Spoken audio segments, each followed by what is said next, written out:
Everyone is a star child, made of stardust and the infinite potential of the universe. This extraordinary, fearless something in each of us clamors for freedom from the bonds of fear, conformity, and an ordinary life. Welcome to Dr. Durr's Living in the Sweet Spot, where practical tools and solutions from the intersection of mind-body medicine, science, and spiritual well-being awaken and empower you to live out your infinite potential, to live life in the sweet spot.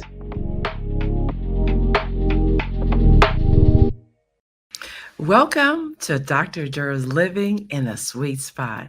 I'm your host, Dr. Balin A. Durr, a board-certified child, adolescent, and adult psychiatrist with more than 20 years of experience.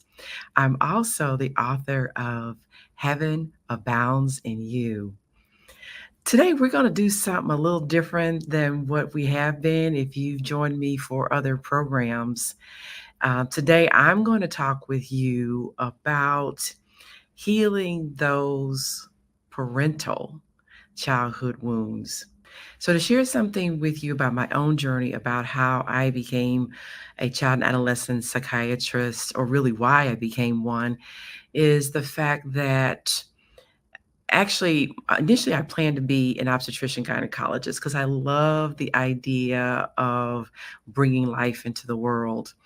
But what I didn't realize was that was happening in my own childhood, my own journey was there were things that I was confused about, and I certainly realized that. And I obviously was, a good student, but just found some things about why certain things were happening, just didn't understand.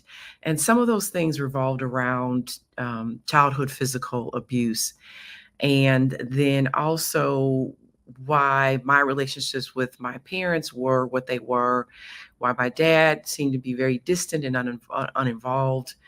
My parents were divorced, and that happened when I was very young. So, and we'd had to have conversations with my mother, who actually would be very thoughtful and insightful about even her own childhood experiences and her journey. And it caused me to start asking questions.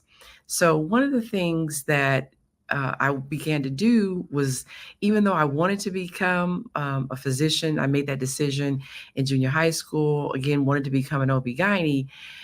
Out of my own desire to explore and understand my own childhood, I began looking at certain programs, and I'm watching programming on PBS, public television, and there was a gentleman named John Bradshaw, and he was both a family therapist and a addiction specialist. I became really fascinated with his work because he would have this huge mobile hanging up while he spoke. And the purpose of the mobile was to represent the family unit. So again, we're talking about like the mobiles that you'll see over, a baby's crib or stroller.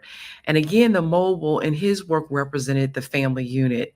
And so, you have different pieces hanging from, the arm. And what happened was that wherever you touch the mobile, it set the whole thing into motion. And so that was one of the things he used to describe how we as a family unit, whether it's the children or the parents or other family members, when something happens to one, it actually affects the other. So again, I go on to medical school, doing my rotations, and I get to OB-GYN and really discovered I didn't really didn't enjoy being a surgeon. So I was like, okay, God, what you got for me next? And I really didn't worry about it. I just knew that whatever was for me would unfold and present itself to me. As long as I as long as I kept taking the steps and putting one foot in front of the other, what I was supposed to do next would present itself. And sure enough, that's exactly what happened. So psychiatry is one of the required rotations that all medical students have to do.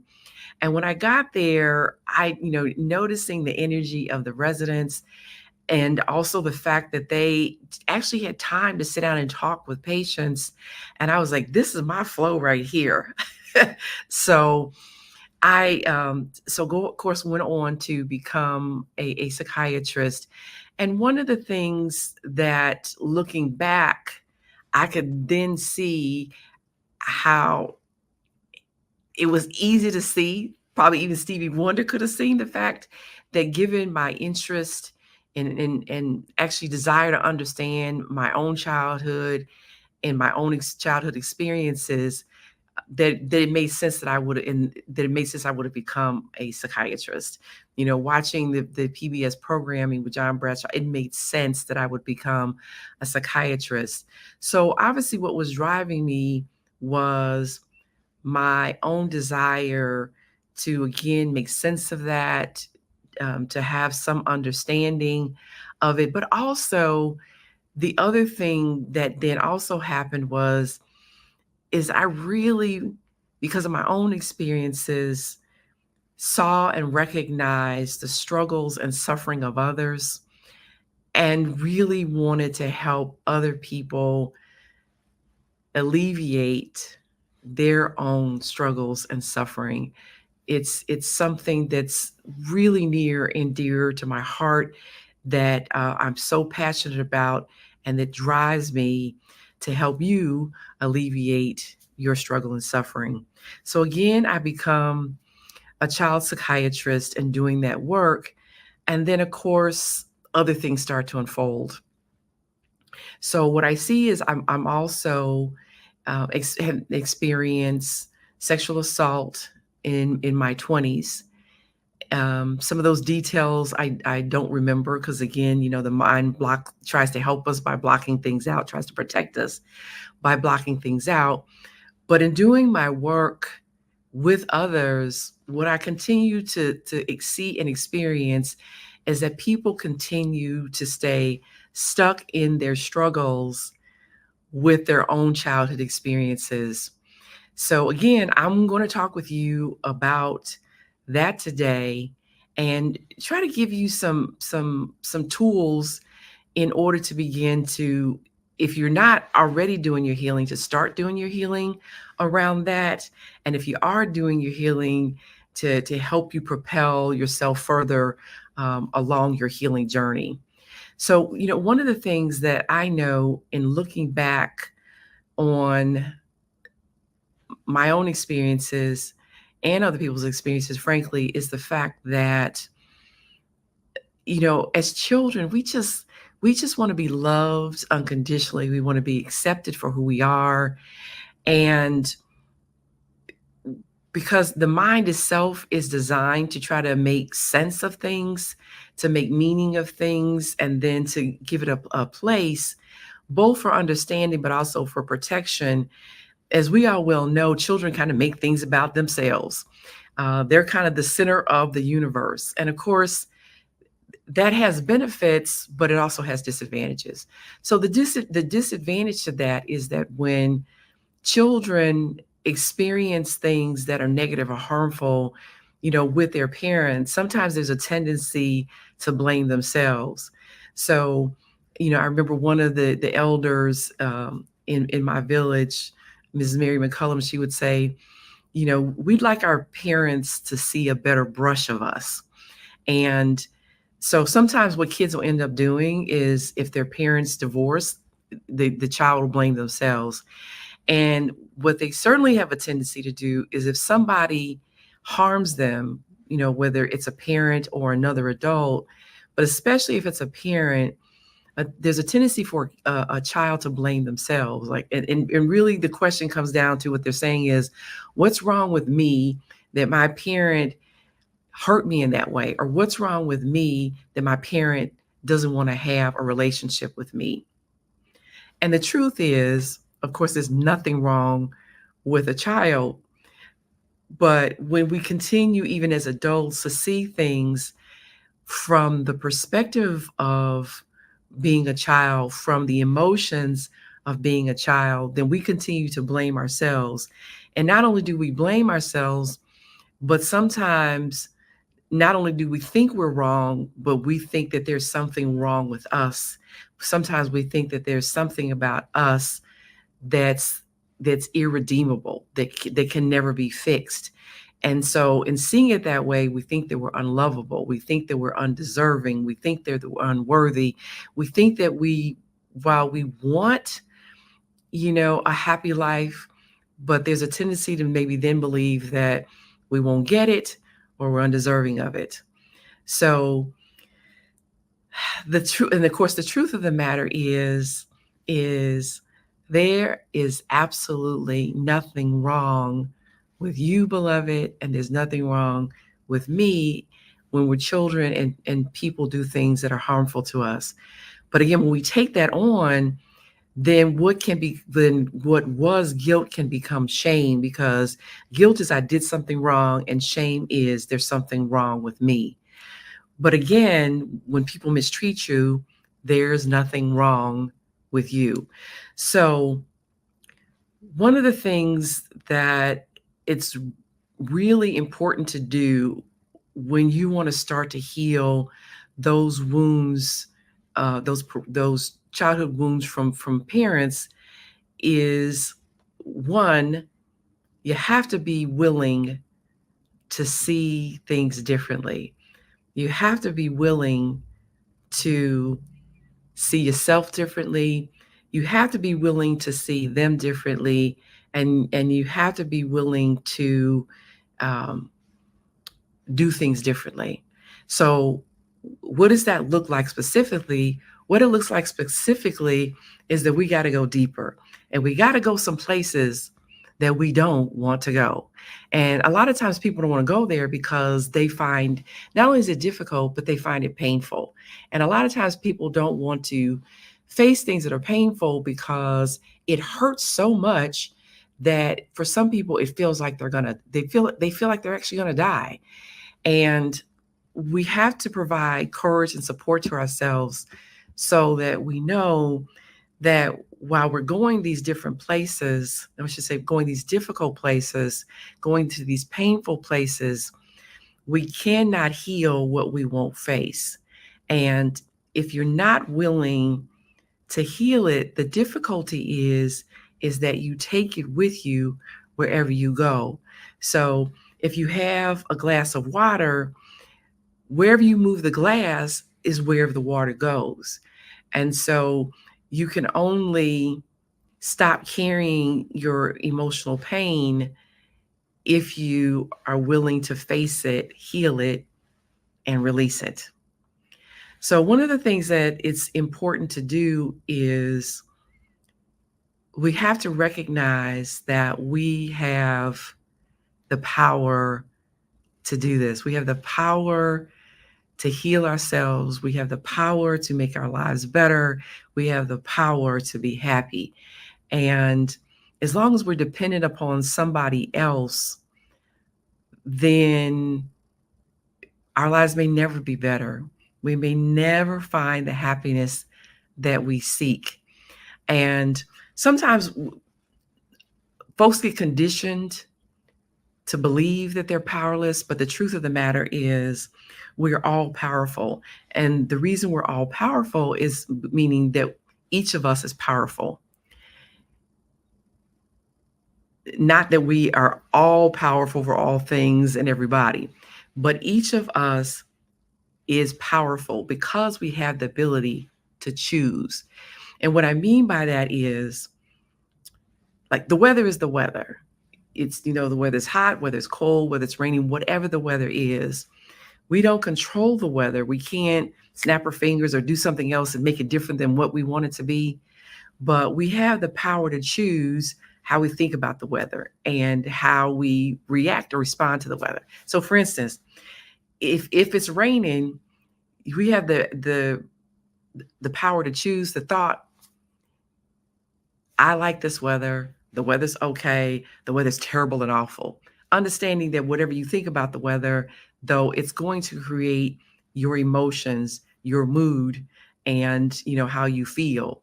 The other thing too is you have the power to choose how you dress. You have the power to choose, if you're going to leave early, or if you're going to take a different route, if you're going to drive a slower speed. So that's where our power lies, not in control over events or circumstances or other people, but in how we think, how we feel, and how we respond uh, to what's happening. So another thing to think of it is also is, as children, we get a blueprint. And most of the times we're unaware of that blueprint. And what do I mean by we get a blueprint? Meaning the people around us are acting in ways that we're watching and that we're copying. And so what they're teaching you is, this is how women behave. This is how women mother. This is how men behave. This is how men parent. So a lot of times we're getting that blueprint, as I like to say, sometimes, some of us, we get a blueprint for a mansion. Some of us get a blueprint for a 3,000 square foot house, some 1,500 square feet. But some of us get a blueprint for a garage, or some of us get a blueprint for an outhouse. And the other power that we have actually is the fact that while they give us a blueprint, the fact of the matter is we get to decide if we want to build the same structure, if we want to renovate it, or if we just want to tear that sucker down and start all over. So when you're aware of that, then again, that understanding helps you exercise your power, your choices, again, in ways that are going to help you build a happy life. So one of the things that happens too in childhood, and I'm going to tell you the story to kind of help explain this. There is a man who one day decides he wants to go to the circus. So he's walking around and he's looking at, the different animals and things like that. And all of a sudden he comes to a dead stop in his tracks. Why? Because he's looking at this big, strong, powerful elephant that is standing perfectly still, only held in place by a rope around its leg, staked into the ground. He cannot believe what he's seeing. So he's like, I got to go talk to the trainers and find out how they're able to do this. So he goes and talks to the trainers, and the trainer goes, oh, that's easy. We got him as a baby. And so what we did was, when he was a baby, we tied a rope around his leg, staked it into the ground. And so whenever he would try to free himself, he would be unable to. And over a period of time, he kept trying to free himself, was unable to, and then he just quit. But what happened was, then as he became an adult elephant, he still had the perception of himself as being unable to free himself, i.e. powerless. And so despite the fact that who he was is now a big, strong, powerful elephant, an adult elephant, able to just easily rip that stake out of the ground and free himself. But now, because he still perceives himself as the small, weak, dependent, vulnerable elephant, he just never even tries. So really what that story is saying is that as adults, it's important that our perception of ourselves evolves so that we perceive ourselves now as the big, strong, powerful adults that we are, instead of the small, weak, dependent children that we used to be. The other thing I would say is that it's important to recognize that even as a kid, nobody ever fully controlled you and what you did. What I mean by that is, even as an infant, nobody controlled when you peed, pooped, or slept. Now, they might try to help you, put you on a schedule in terms of sleeping, but they never fully had you under control. And the same is true even as you got older. Like, I tell people, like, you tell a kid to do certain things, and probably half the time they do it and half the time they don't. So for instance, like if you tell a kid, don't touch that stove because it's hot, and some kids will go, okay. And other kids will go, let me see for myself. So it's important to remember that we still have a lot of choice over ourselves. But we think, how we feel, and what we do. So now the next thing that I think is really important um, keeps us stuck, frankly, when it comes to healing those childhood wounds about our parents, is that we see our parents in a role. Meaning, most of us, if I ask people, what do you know about how your, parent grew up? And many of the times, the average person, they don't necessarily know a whole lot. Or it's, well, my parent really doesn't talk about what it was like for them growing up. And so then we have ourselves stuck in this place of thinking they're the role of parent and not understanding who they are and what their tools were to become a parent or to parent well. And so without that understanding of who they were and what their childhood experiences were like and what tools or blueprint they were given about how to be a man or a woman or how to be a mother or a father, sometimes our expectations can exceed what their training and tools and experiences and abilities actually were. So that's one place to begin. So let's talk about that. Simply put, what I say is I ask people the question is, what's the only requirement for having a baby? Simply put, having sex. And the truth of the matter is, you don't even have to do that well to become a parent. So if that's the only requirement to become a parent, but then you ask yourself, what are the requirements to parent well? And the truth of the matter is, many people never fully acquire the tools to parent well. And so what you're oftentimes looking at is someone who, as a child, when you ask them, what was your family situation like? What were your parents like? And you find out that your parent wasn't parented well. And so what's happening is they're just using the tools that they know how to use. They, if some families, they're very affectionate. Other families are not affectionate. Some families, education is important. Other families, education is not important. Some families is very structured. Some families are very chaotic. So I think you get my meaning. Some parents, they use physical punishment and sometimes are abusive, whereas other people are very lenient and just kind of go with the flow and let the kids do what they want to do. So it's important to ask and to know the answer to that question is, how was my parent parented and what was their blueprint for parenting, and how well were they actually prepared to parent me well?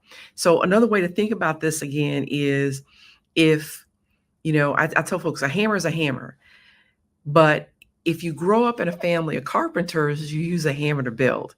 But if you grow up in a family of burglars, you use a hammer to break and enter. So one is going to be building, one is going to be damaging and tearing things down and taking. And so you can see that's a very different experience for a child, and in terms of breaking and entering versus building. And so the parenting of one is going to look one way, and then the parenting of another child is going to look very, very different. So I think one of the things, again, is to take into consideration, ask yourself that question: what tools did my parent really have to parent me well? And then if they didn't have the tools to parent you well, is to really work on getting yourself to accept that truth. And if that truth is a painful one, I think we really need to find ways to grieve the fantasy of who we wanted our parent to be, who we hoped them to be, but the truth of the matter is, but who they're not. And that's a really tough one. It's a real struggle when you're, I call it the little kid in you, whether it's the little girl or the little boy, wants that kind, loving, supportive, nurturing parent who just loves and accepts them unconditionally, and you get something very different. So it's really is one of my favorite um, spiritual teachers, but also healing teachers. And Jan Levan Zandt says, as tough as it may be, we got to let our hearts break. And that's what I call the grieving, allowing ourselves to grieve for what we lost, for what for actually for sometimes what we never had in terms of who our parent was. And in doing so, then it's important to move ourselves to that space of forgiving them for what they didn't know how to do, which admittedly that could be very tough, very challenging for some of us as well. But if you want to get to that healing space for yourself, it's important to acknowledge that people can't do what they don't know how to do. Or as I like to say, I'm a physician. My medical specialty is psychiatry. So you wouldn't come see me for surgery. And if you came to see me for surgery, then don't be surprised if I operate on you and you come up with a limp. So you wouldn't be surprised about that. And actually, most of y'all I know would be smart enough to go, no, Dr. Durr, you can't operate on me. But for somebody who might not be so wise and let me operate on their knee, then you shouldn't be surprised if you come up a limp. Because the bottom line is I don't know what I'm doing. And, so I think that if we can get our emotional selves to move to that place of accepting that truth, and when our parents don't know what to do, don't know what they were doing, I think that can help. But frankly, I just think it would also help if our parents would just say, I didn't know what I was doing, and you got hurt in the process, and I'm so sorry, and please forgive me. But the reality is that may never happen. For some of us, our parents may never come to us and say those words to us. And so again, from a place of power, meaning I get to choose, then I have to decide that I'm not going to wait on somebody else to do what I want them to do in order to be healed. So we're going to take a break, and then we come back, we're going to pick up on this.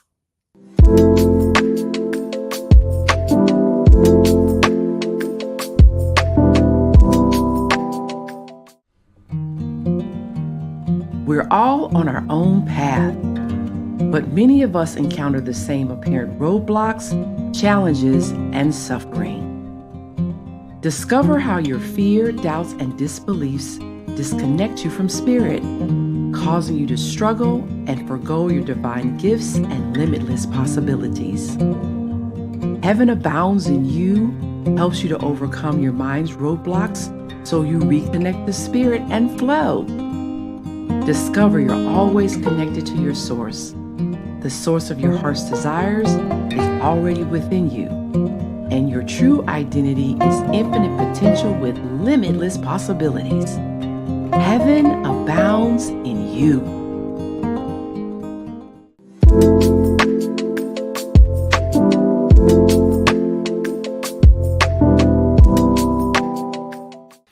I'm Dr. Balin A. Durr, the host of Dr. Durr's Living in the Sweet Spot. And if you're just joining us, today we are actually talking about healing the parental wounds of rejection, abandonment, or abuse. And before the break, I was talking about the fact that, if you've experienced those kind of emotional wounds from your parents, there's nothing wrong with you. Your parents are doing what they know how to do, what was modeled for them, meaning what was demonstrated for them. They're utilizing the tools that they got and using them in the way that they know how to use them. And unfortunately, you were hurt by that. So so some of the ways that we need to, in order to help ourselves heal, is to again spend time learning and discovering about what their models were, their blueprints were for parenting, and then adjust our expectations so that it's in keeping with that reality, as harmful as it might have been for us. Then the other thing too is in getting to know them, also saying what was their childhood like for them, what were their childhood experiences, and I gave some examples about how to think of that. But one of the other examples I wanted to you to consider too, when thinking about what your parents gave you, is the fact that they actually only gave you what they had. So a concrete way to think about that is that, if you were leaving home and you went to your parents and said, can I have $10,000? And your parents was like, no, can do. Either we don't have it or we don't want to give it to you. And again, from a place of recognizing your own power to create the life you want, you have the choice to either accept the $100 that they give you, or if they even can give you $1,000, you can accept that and say thank you and then go get the rest. And that's from a place of, I'm responsible for my own life. Therefore, I'm responsible for my life looking the way that I want it to. And let me accept with gratitude what my parents can give me or are willing to give me, but I need to go get the rest. Another way I talk about that is to say, if somebody else breaks your leg, they're responsible for breaking it, but because it's your leg, you're responsible for healing it. So if somebody breaks it, I don't advise sitting around waiting for them to heal it for you. It's because it's your leg, then you have several options. Go to the doctor, go to the surgeon. You may need surgery, you might need physical therapy, but the healing work for your leg, because it's your leg, is dependent upon you. And if you wait for people to be and do who you want them to be and do for you to be healed, you may be waiting a long time, or frankly, you may be waiting until Jesus come again. So if you want to heal, then it's important for you to assume the responsibility for the healing, not for the injury, but for your own healing. So in addition to then accepting that our parents can only give us what was given to them, which of course means if they don't have the mindset or the consciousness or the awareness to say, this was my life experience, I didn't like it, I want something different for my kids, then they may not have the mindset or the awareness to say, let me learn how to do it better. And then again, they can only give you what's in them. And that's why we hear that saying, hurt people, meaning they give you what's in them. So, one of the things I know I struggled with for a really long time going, we say, well, if I was them, I would do this differently.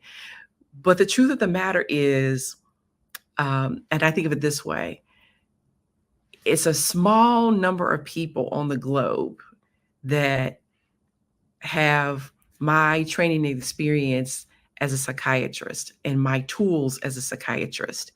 And then the fact of the matter is not every psychiatrist, has the same exact training, has the same exact experiences. So the truth of the matter is, and they didn't have my childhood experiences. So when you take all of that into consideration, there's nobody else on the planet that's like me, that's going to do it in the way that I do it. So if we think about it like that, if I'm going to say, if I were them, then I would do it differently. The truth of the matter is, if you were them, we would do it exactly the same way they did it. Because being them does not mean I take myself with my experiences and my tools and my training and my education and then put myself in their body. That's not me being them. That's me in their body. And that's not the same. And that is not the same thing. So that's another important realization, that people can only do what they know how to do. And that includes a belief or value for doing it differently other than what their life experiences have been up until this point.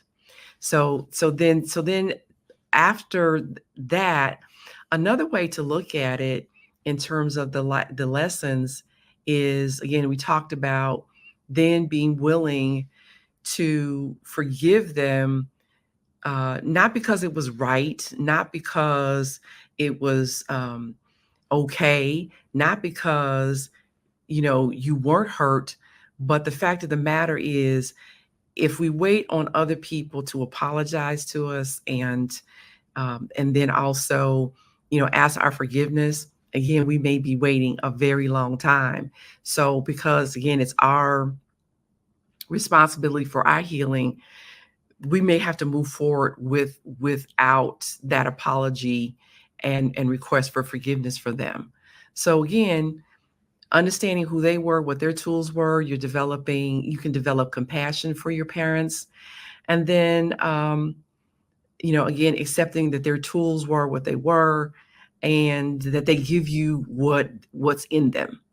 So if we can say thank you for giving us what you gave us and then go getting the rest, then again, we position ourselves. Frankly, we free ourselves from being dependent upon other people.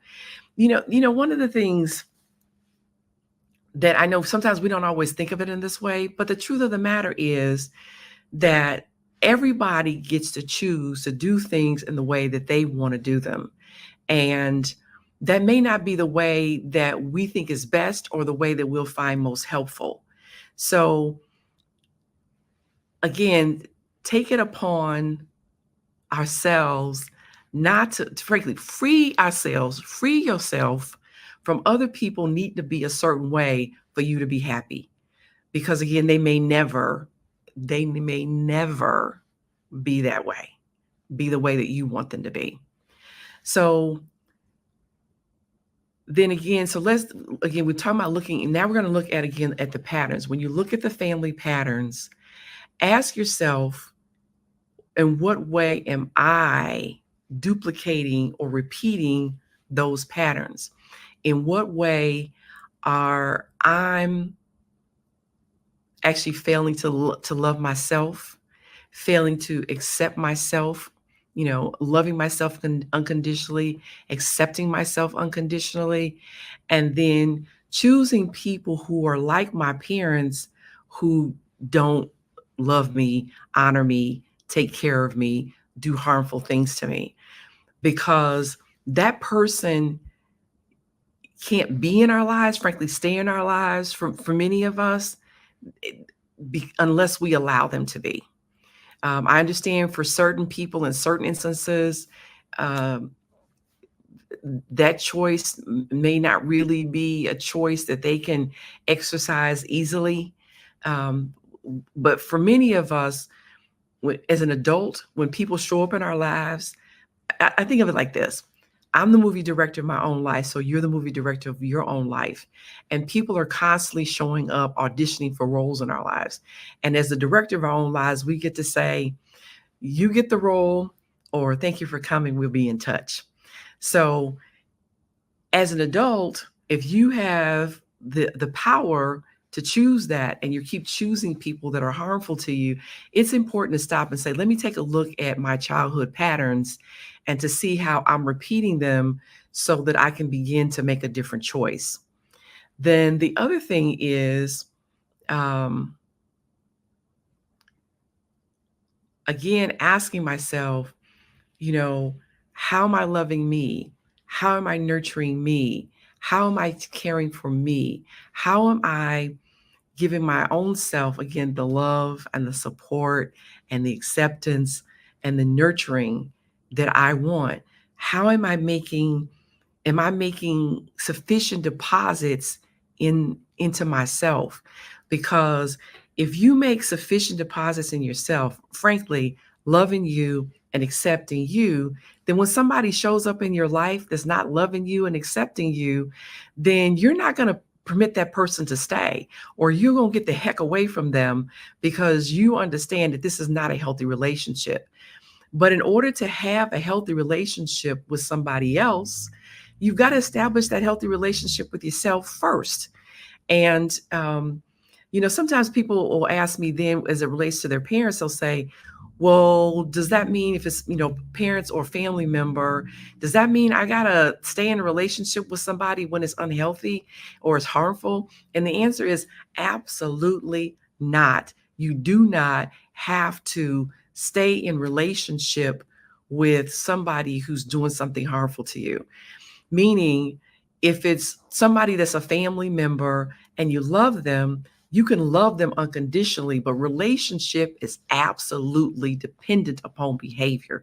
Relationship, as I say, love can be unconditional, but relationship is absolutely conditional because it's dependent upon behavior. Do we want the same things and are we going the same place? And if that person is not acting towards you in a loving and a kind way, then you need to create distance between you and yourself. Or as again, Jean Van Zandt say is love them from over there. So you can continue to love them, but you don't have to be near them or interacting with them so that they can continue to do things that are harmful or negative to you. So next I want to talk actually more deeply about forgiveness. And I know forgiveness is a really tough one for many of us. And so what I mean by forgiveness is, again, forgiveness is not sanctioning or approving of of harmful behavior, but really I'd like to think of forgiveness as we cannot undo what has already been done. So again, let me repeat that. Forgiveness is accepting what has already happened because we cannot undo what has already been done. And I know, again, that's challenging for many of us because some of the things we've experienced have been so hurtful and so painful.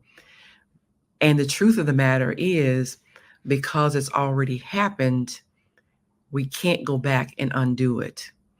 So when somebody says to you, forgiveness is for you and not the other person, what they're saying is that when you say things should have been different, what you're doing is tying yourself to a past moment, an experience that can't be undone.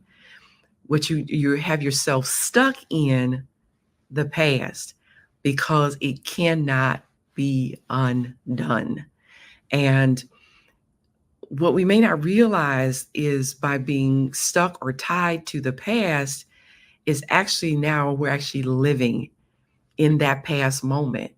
And I've seen it with so many people because they haven't learned how to grieve their losses, that they actually live in a past moment. They really don't exist in the here and the now. And obviously some of us live in our fears about the future, but many of us live in the memories of the past because we're holding on to it, going, it should have been different, it should have been different. And unfortunately, beloveds, it wasn't different and it can never be different because we cannot go back and undo it. So if we think about it from that place, maybe that'll help. And I know one of the things for me, what happens is when I find myself sometimes having memories of harmful past and it brings up my anger and my resentment, that I go, no, stop. That is not happening right now. It happens, but it happened then. It's not happening now. And so, because it's not happening now, let me take a look at what's happening now and choose how I want to live and feel and think now.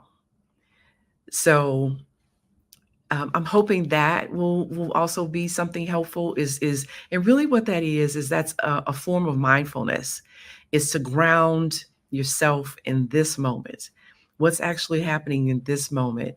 And some people use things like, like tapping on different spots with the collarbone, but they'll do things that actually help bring them back to this moment, help ground themselves in this moment, so that they're experiencing this moment and not, again, living out of the memories of their past, or sometimes their fears about the future. So you can find your happiness here in the beauties and the wonders and the magnificent possibilities of right now. So, in addition to forgiving others, sometimes there's also the need to forgive yourself, for things that you did, or me forgive myself for things that I've done, because none of us do it right. And I think that's the other thing too when it comes to parenting. I too am a parent, so I was able to use that as a lens from which to view things. Despite the fact that I am a board certified child and adolescent psychiatrist with over 20 years of experience, I don't parent perfectly. There are some things where I've dropped the ball, goofed up, messed up, and just missed. So if I think about it that way, given my training, education, and experience and my tools, if I didn't parent perfectly, then how is somebody going to parent perfectly that doesn't have anything close to my experience and my tools? So I try to use those kind of ways, again, of thinking about things, kind of what truth is, and use that as a way to help me, heal my own pain and my own struggles and my own suffering. So if I can forgive myself, then to me, that's also the path to forgiving others, because none of us does everything right, well, and perfectly all of the time. And if it's true for us, then of course it's absolutely true for other people. And so, can I give myself grace, which then will help enable me to give others grace? So, again, think of it that way. If you're hard on yourself, that's also why you're hard on other folks. So, can you give yourself grace in order to give others grace?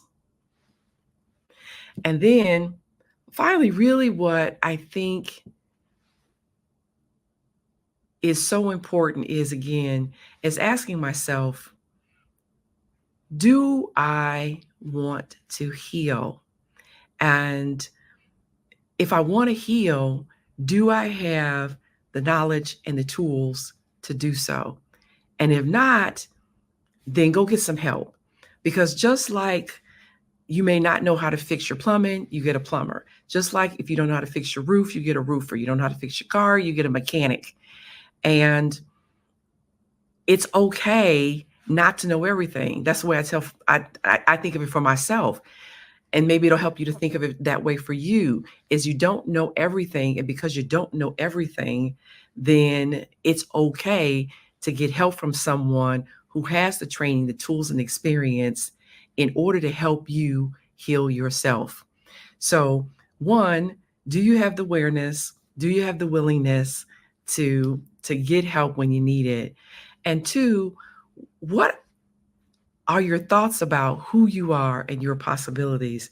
And I think that that's fundamentally important as well. asking myself, who was I before I came here? And if you think about who you were before you came here, one of the ways some people talk about it is, energy or spirit.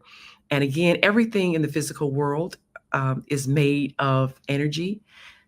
Einstein, his theory of general relativity, is really just saying that energy and matter are interchangeable. So everything in the physical world is just energy organized in a certain way to appear as a physical form. That physical form is you or me or the air or the water or the trees, all of it. But at its core, the essence of it, that which is invisible to the naked eye, is energy. And that energy can become anything. So if you think about it like that, is you are the awesomeness of the universe appearing as you. You are a star child made of stardust appearing as you. The atoms in your body comes from exploding stars. The iron in your blood comes from exploding stars. The calcium in your bones comes from exploding stars. So your physical body is made of stardust. You are made of stardust. And as a child, a star child of the universe, how could you be inadequate, unloving, undeserving, and unable to create a magnificent life of happiness and joy and health and abundance?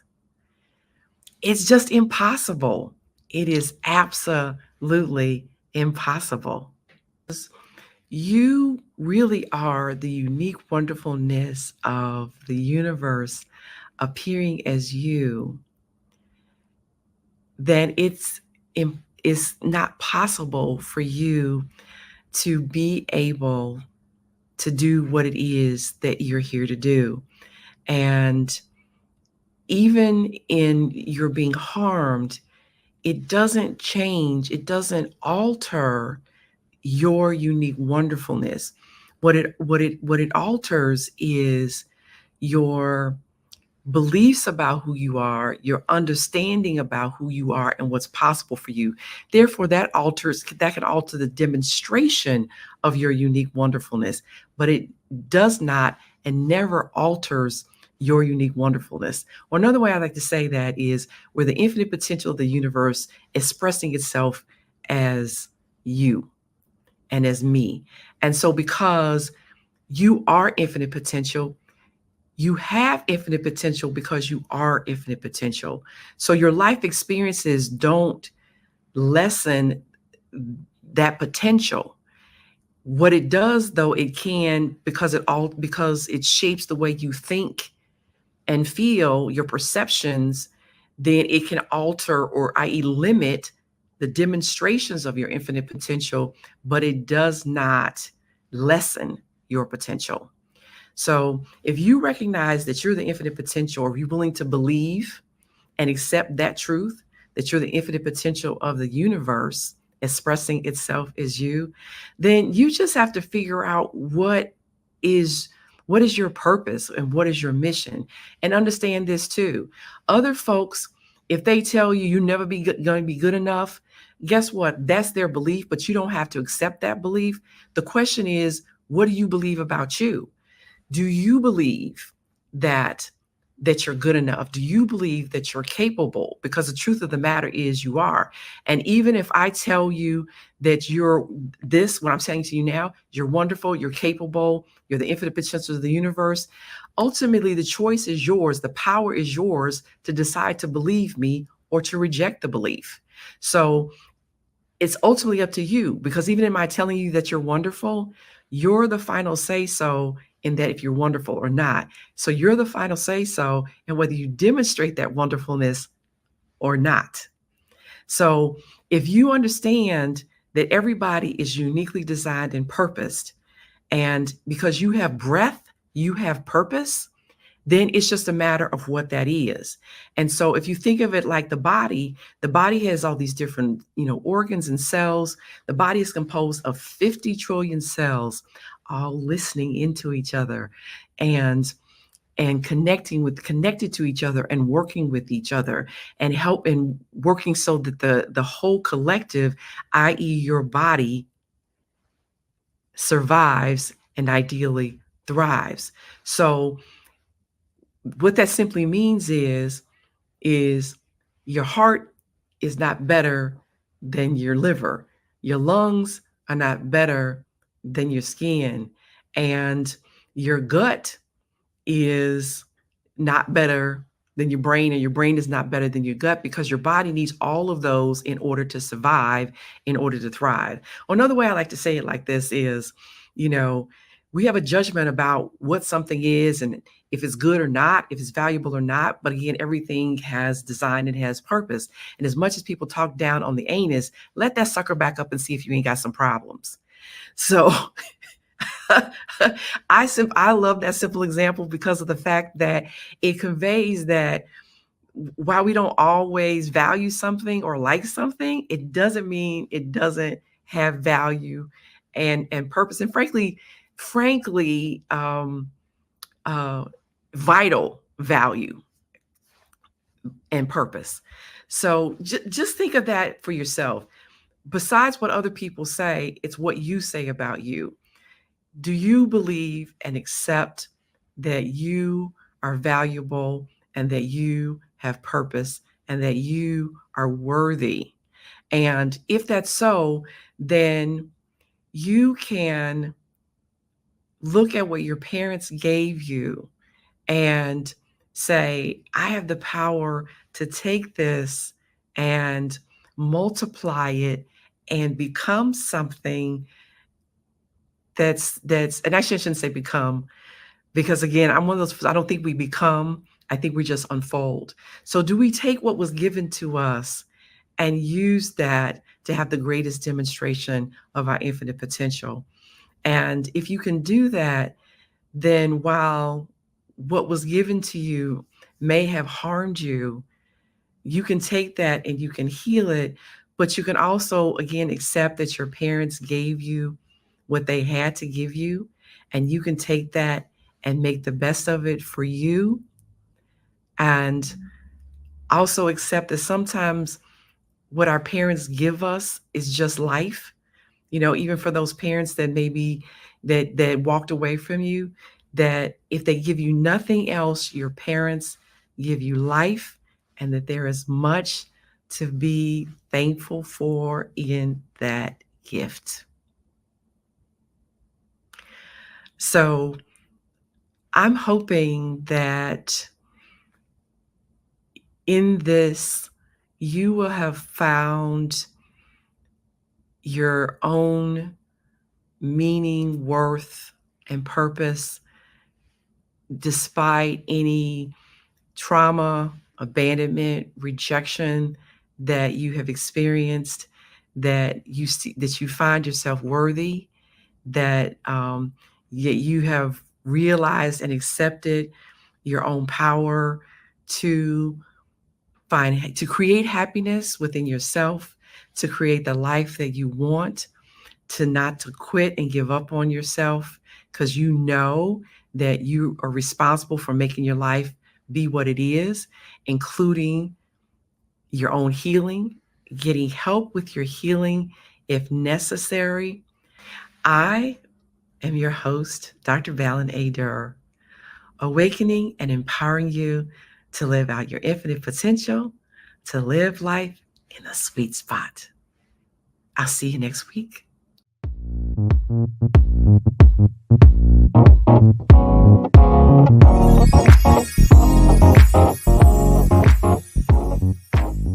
Thank you for joining us today in the sweet spot. Share, follow, and like us on social media.